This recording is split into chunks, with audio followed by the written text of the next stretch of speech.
اور وہی والی بات ہے کہ وہ مزاج تھا، اور انہوں نے اس بنا پر انہوں نے بھی نیک نیتی کے ساتھ اپنے نانا نبی اکرم صلی اللہ علیہ وسلم کے دین کو بچانے کا فیصلہ کیا تھا، اور پھر انہوں نے اسی بات پر عمل کیا کہ جو اللہ قرآن میں کہتے ہیں کہ فَإِذَا عَزَمْتَ فَتَوَكَّلْ عَلَى اللَّهِ، کہ تم مشورہ ضرور کرو، لیکن اگر تمہیں کسی ایک بات کے اوپر اگر ہو جائے تو پھر اللہ کی ذات پر بھروسہ کرو۔ انہوں نے اس آیت کے مصداق انہوں نے کہا کہ نہیں، میں نے جانا ہی ہے۔ اور جب حضرت حسین نے کوچ کیا تو حضرت عبداللہ بن عباس رضی اللہ عنہما ان کی سواری کے ساتھ دوڑتے ہوئے دور تک گئے اور اصرار کرتے رہے کہ اللہ کے لیے باز آ جائیے، اور اگر جانا ہی ہے تو خواتین اور بچوں کو ساتھ لے کر نہ جائیے، کیونکہ جب آپ گئے تو آپ اپنی سارے خاندان کو اپنے ساتھ، اپنی بیوی، اپنے بچوں کو لے کر گئے۔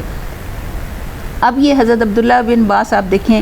کہ رشتے میں ایک جانب سے تو حضرت حسین رضی اللہ عنہ کے چچا لگتے ہیں اور دوسری طرف سے نانا بھی لگتے ہیں، تو اس حوالے سے وہ بار بار کہہ رہے ہیں کہ اے ابن عم، خدا کے لیے باز آ جاؤ، یا کم از کم ان عورتوں اور بچوں کو ہی مکہ مکرمہ میں چھوڑ دو۔ لیکن آپ دیکھیں کہ دوسری طرف وہ سراپا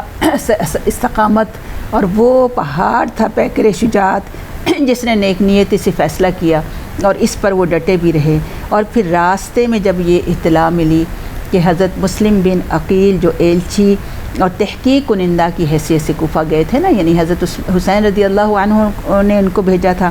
وہاں شہید کر دیے گئے، اور کوفہ والوں کے کانوں پر جوں بھی نہیں رینگی۔ سب کے سب نے گورنر کوفہ کے سامنے حکومت وقت کے ساتھ وفاداری کا عہد جو ہے استوار کر لیا۔ اب یہ دیکھیں کہ اس کا پورا واقعہ ہم تفصیل سے دیکھیں گے کہ یہ کس طرح سے ہوا، لیکن اس میں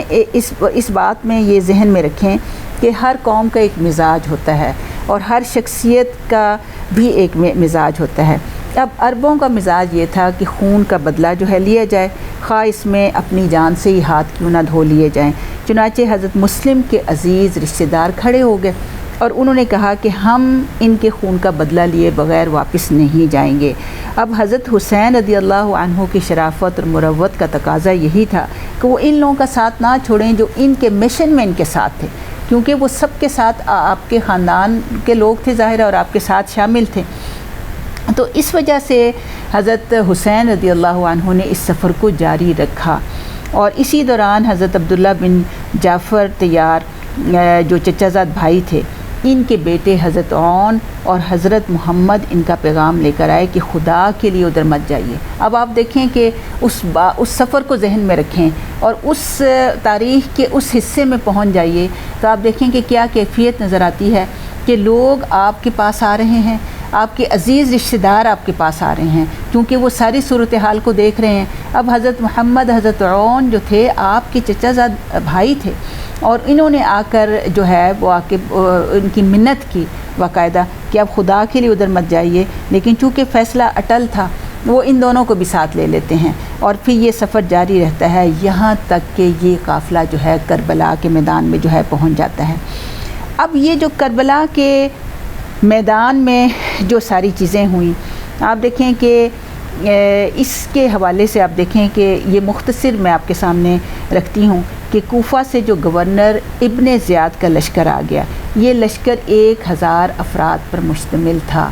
اب یہ کوفہ کا جو گورنر جو ابن زیاد تھا، یہ یزید نے اس کو حکم دے کر بھیجا کہ تم کوفہ میں جاؤ اور صورتحال کا اندازہ لگاؤ کہ حسین رضی اللہ عنہ جو ہیں ان کی کیا صورتحال ہے، اور اس نے اس کو یہ کہہ کر بھیجا تھا کہ تم کسی طریقے سے حسین کو میرے پاس لے آؤ تاکہ میں اس کو اپنی بیعت کے لیے راضی کر لوں۔ لیکن اب یہ ساری جو کیفیت بنی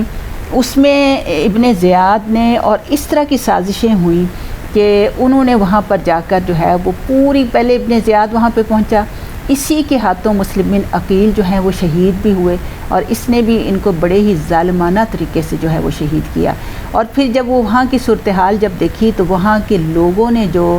حضرت حسین رضی اللہ عنہ کو خط لکھے تھے، اور وہاں کے بڑے بڑے سردار تھے جنہوں نے یہ خط لکھے تھے۔ اب آپ دیکھیں کہ جو کیفیت تھی کہ حضرت حسین نے میدان کربلا میں ابن زیاد کے بھیجے ہوئے لشکروں کے سامنے جو خطبات دیے تھے، اس میں انہوں نے بھانڈا یہ پھوڑ دیا تھا کہ میرے پاس کوفے کے خطوط موجود ہیں۔ اب یہ کوفیوں کے خطوط جو موجود تھے اس حوالے سے جو صورتحال وہاں کی بن چکی تھی، اہل کوفہ نے صرف اپنی جان بچانے کے لیے حضرت حسین رضی اللہ عنہ کے ساتھ بے وفائی کی اور اپنے ان خطوط کا انکار کیا کہ ہم نے ایسے کوئی خطوط نہیں لکھے تھے کہ ہم ان کو بلائیں۔ تو یہ ساری سازشیں اس وقت ہوئیں اور یہ واقعات سارے ہم دیکھ رہے ہیں۔ انشاءاللہ آپ علیہ السلام کی جو شہادت کا واقعہ ہے اس کے حوالے سے ہم دیکھتے ہیں۔ وَمَا عَلَيْنَا إِلَّا الْبَلَاغُ الْمُبِينُ۔